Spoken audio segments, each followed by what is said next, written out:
Hey y'all, thank you for tuning in to my newest recap, Feud, Capote versus the Swans. For anyone joining me for the first time, I'm Josh from Louisiana, and in addition to my recaps of Southern Charm New Orleans, which you can catch on my YouTube channel on Sundays, you can find me here every Tuesday to get you up to speed on the long-anticipated second installment of Ryan Murphy's anthology series. Hope y'all enjoy. Now let's dive in. So it's been a while since we've seen the iconic series return to our screens, and all I have to say is that it was well worth the wait.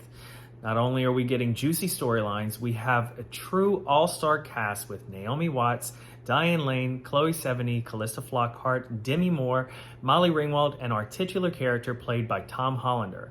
They are all truly fantastic in their respective roles, but Tom Hollander embodied Truman Capote to the T. If you've seen interviews with the real Truman Capote, you know exactly what I'm talking about. You're perfectly Have you been fine. drinking?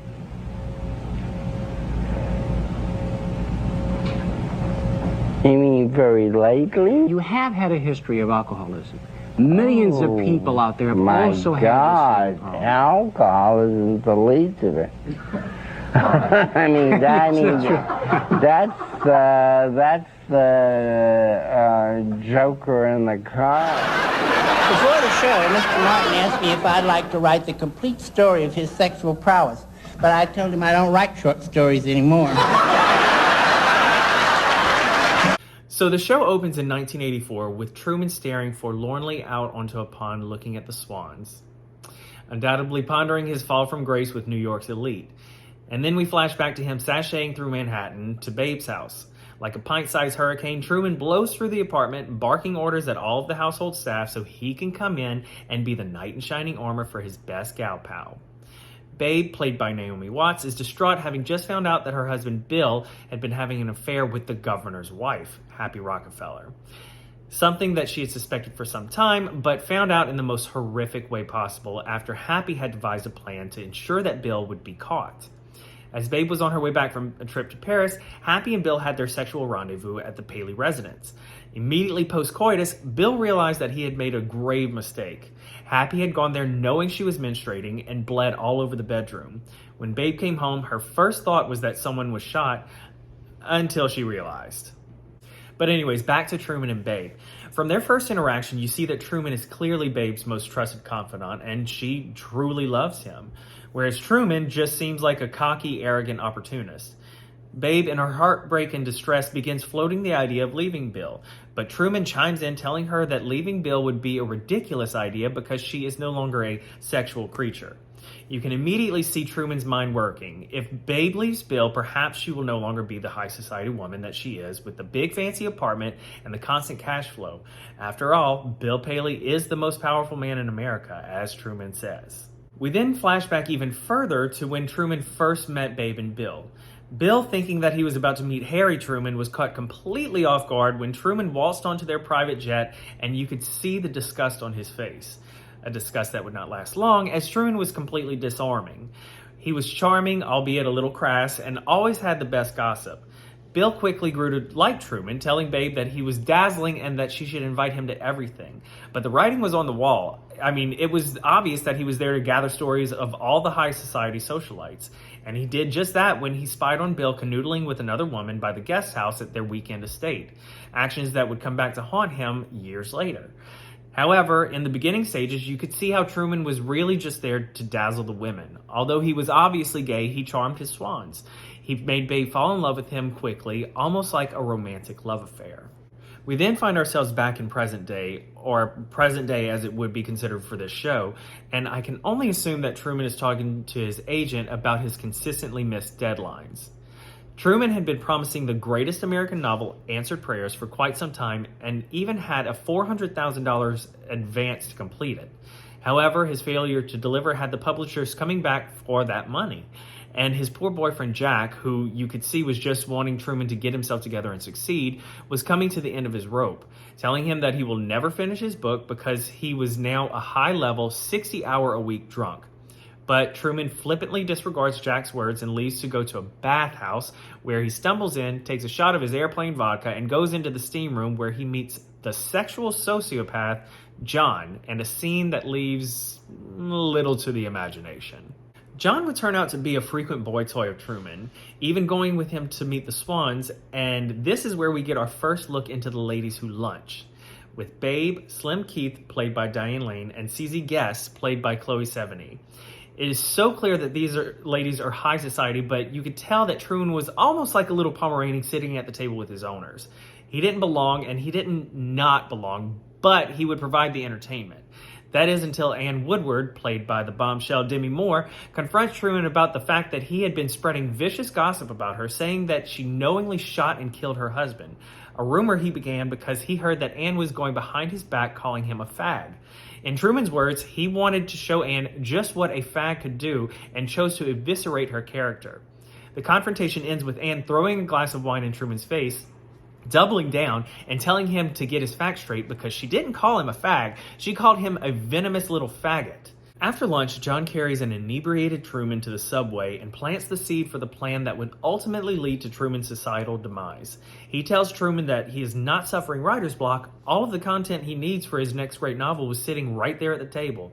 And episode 1 ends with Truman releasing an expose with Esquire revealing the secret lives of Manhattan's elite that would lead to the suicide of Anne, and Slim devising a plan to excommunicate Truman from society. In what I consider an early birthday present to me, we get episode 2 immediately after. For my Housewives of New York fans, at the funeral of Ann Woodward, we meet Carol Radziwill's mother-in-law, Lee, played by Callista Flockhart. And in a scene that was reminiscent of the First Wives Club, Babe, CZ, Slim, and Lee sit down for a post-funeral luncheon, talking about how Truman is trying to slither his way back into their good graces. Leading the pack is Slim, calculating how to not only shun Truman, but to destroy him, telling the ladies that if they go out very ostensibly with other homosexuals, rubbing it in his face that he is no longer welcome, and there are other gay fish in the sea for these women. The only one who seems to have any sympathy for Truman at all is CZ, who thinks that the plan that they are devising is cruel and deliberately small. Post-credits, we join a pilled-out drunken Truman in California, where he is on set for a movie that looked like a knockoff of the 1985 hit Clue. Truman is so bad off that he begins having visions of the ladies as if they were on set with him, and he fumbles through his lines. Distraught, he returns to his apartment and tries once again to reach out to Babe, who rejects his call. In a scene that made me question if I was about to watch a similar recreation of the infamous scene in Saltburn, Truman gathers all of the alcohol in his apartment and pours it into the toilet. As he stares deeply into the bowl, for a moment I thought he was going to drink all of the mixed liquor out of the toilet, but he would ultimately flush it all down. Cut to Slim joining a bedridden Babe, who has seemingly accepted her fate that she will soon succumb to her cancer diagnosis and is beginning to dole out all of her expansive jewelry collection. Still lamenting over the betrayal of Truman and the loss of their friendship, Babe ponders where she is to go from here. Slim, having already resolved that their friendships with Truman were never real, explains that it is time to move on. Truman was no more than an insidious snake who used them all for storylines. But unlike a snake, Truman is unique in that there is nothing in nature to compare him to. There is nothing that pretends to love you and then tries to eat you. The only person left for Truman is CZ, who joins him for lunch and tries to not only come to understand why he did what he did, but also attempts to make him realize just how wrong he was for writing about the secret lives of those he was closest to. "What did they think I do, CZ? I write. I'm always listening," he says. He knew exactly what he was doing, but again, CZ tries to open Truman's eyes, asking him if writing these salacious stories was worth him being banished.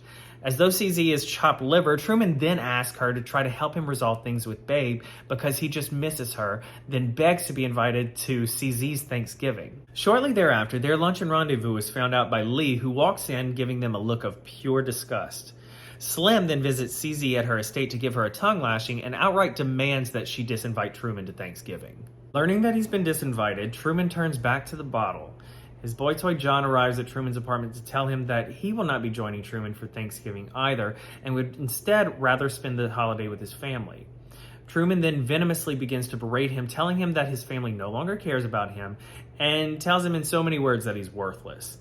Then an enraged John explodes, punching Truman in the face, telling him that he is never to speak of his children again as though they are characters on a fucking page he's writing. Afterwards, for whatever reason, Jack, Truman's longtime partner, goes to Babe practically begging her to allow Truman back into her life as he's beginning to spiral. But sticking to her guns, Babe refuses and tells Jack that Truman has only taken advantage of him, not caring about his well-being as Jack does for Truman's. Since Truman's no longer welcome at CZ's gathering, he takes the next best opportunity and joins the queen of the 80s, Miss Molly Ringwald, who plays Joanne Carson, who was once married to Tonight Show host Johnny Carson. Clearly a more casual Thanksgiving gathering.